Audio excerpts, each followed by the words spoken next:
Well, good morning. Our subject this morning is mercy that keeps you soft. Here's something powerful to notice about Elphaba. Her courage doesn't turn her cold.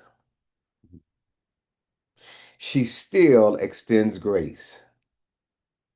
She still leaves room for redemption.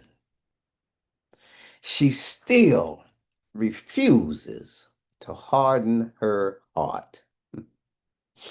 Jesus warns us that faith without mercy misses God's heart.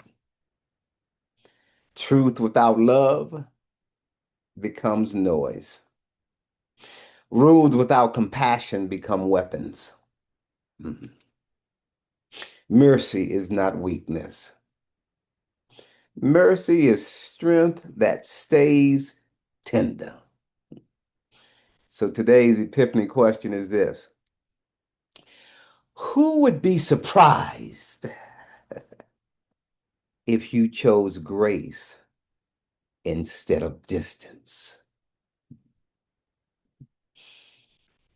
Mercy doesn't excuse harm, but it does free you from carrying bitterness.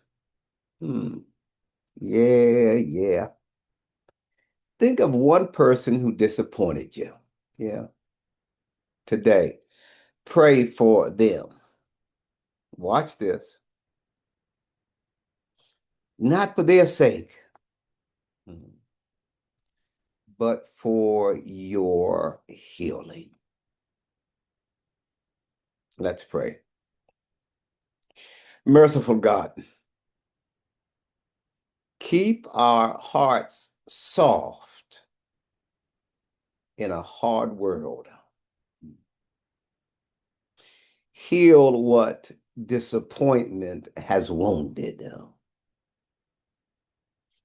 Help us to choose grace over bitterness. And let your mercy restore our joy and our peace. Amen and amen. So let it be. Send this to someone that the Spirit invites. God bless you. Stay encouraged. We'll see you tomorrow.